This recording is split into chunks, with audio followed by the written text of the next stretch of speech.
இன்னைக்கு உங்கள் சித்ராஸ் டைரியில எல்லாருக்கும் பிடிச்ச மைசூர் பாக் எப்படி செய்யலாம்னு பார்க்கலாம் வாங்க. வைஷு, மைசூர் பாக் செய்யலாமா? மைசூர் பாக் பிடிக்குமா உனக்கு? மைசூர் பாக் சாப்பிடவே இல்லையே. சரி, சாப்பிட்டு பார்த்துட்டு பிடிச்சிருக்கான்னு இவங்க சொல்லுவாங்க.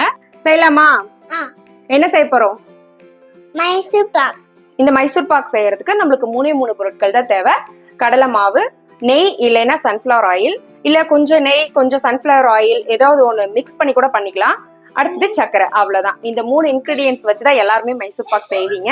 நிறைய பேர் உங்க வீடுகள்ல செஞ்சிருப்பீங்க. நாங்க இன்னைக்கு எங்க வீட்டுல எப்படி செய்யறோம்னு பார்க்கலாம் வாங்க. என்கிட்ட ஒரே சைஸ் கப் இல்ல, அதனால நான் என்ன பண்ணிட்டேன்னா டம்ளர்ஸ் எடுத்துக்கிட்டேன். இப்போ இதுல 1 கப் கடலை மாவு எடுத்திருக்கேன். இதுல 1 கப் சன்ஃபிளவர் ஆயில், 1 கப் நெய், 1.5 கப் சக்கரை எடுத்திருக்கேன். இவ்வளவுதான் தேவையான பொருட்கள். இப்போ ஃபர்ஸ்ட் வந்து நம்ம சர்க்கரையை தூள் பண்ணிக்கணும். அதனால அந்த 1.5 கப் சர்க்கரையை எடுத்து நல்லா நைஸா பொடி பண்ணிக்கலாம். அப்பதான் சீக்கிரமா கரையும். அதனால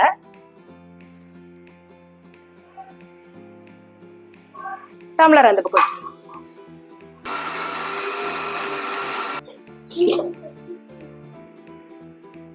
வந்து சர்க்கரை நல்லா பொடி பண்ணியாச்சு. புகையா பறக்குதுடா, மூஞ்சி மேல பட்டு. நெக்ஸ்ட் நம்ம போலாம். ஃபர்ஸ்ட் வந்து ரீஃபைண்ட் ஆயில லைட்டா சூடு பண்றேன். நம்ம வச்சிருக்க நெய்யவும் இது கூட ஆட் பண்ணிக்கிறேன். இது லைட்டா சூடாயிட்டு இருக்கட்டும். இப்ப நம்ம சக்கரை பாகு ரெடி பண்ணலாம். ஃபுல்லா எல்லாத்தையுமே எடுத்துக்கலாம். வாயில சர்க்கரையத்தோட. வைஷு, நீ ஏன் மைசூர் பாக் செய்ய போற? எல்லா பக்கமும் ஸ்ப்ரெட் பண்ணி விடு.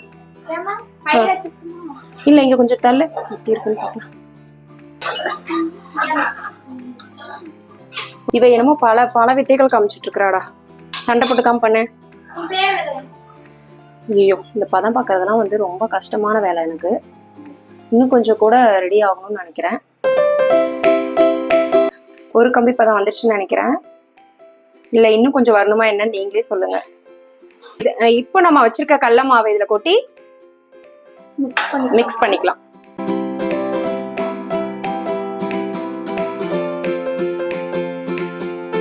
இந்த மாதிரி வரணும். அப்ப இந்த பபிள்ஸ் வந்துச்சுன்னா நம்மளுக்கு நல்ல ஸ்ட்ரக்சர் கிடைக்கும்னு சொன்னாங்க.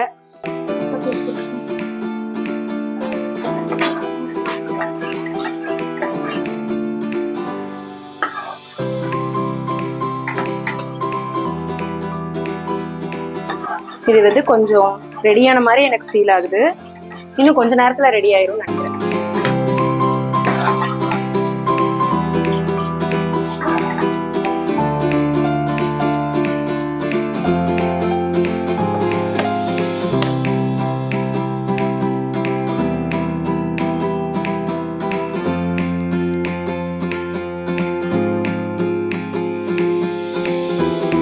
சக்கரை எள்ளி சாப்பிட்டியா?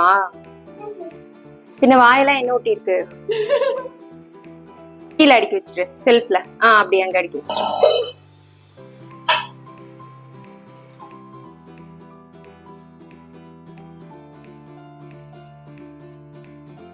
நல்லா இருக்கு. இதுக்கு கரெக்டான மோல்டு இல்லாததுனால பீஸ் போட்டது கொஞ்சம் தாறுமாறாக வந்துருச்சு. மற்றபடி சூப்பராக இருந்தது. குழந்தைங்களாம் செய்யும்போது கொஞ்சம் தொந்தரவு கொடுத்தாலும் அவங்களோட சேர்ந்து இது செய்யும்போது எனக்கு ரொம்ப சந்தோஷமாக இருந்துச்சு. அவங்களும் சாப்பிட்டு பார்த்துட்டு சூப்பராக இருக்குன்னு சொன்னோடனே ஒரே ஹாப்பி தான். 2 கப் நெய்யுமே காலி ஆகலை. அதில் கொஞ்சம் மீதி ஆயிடுச்சு.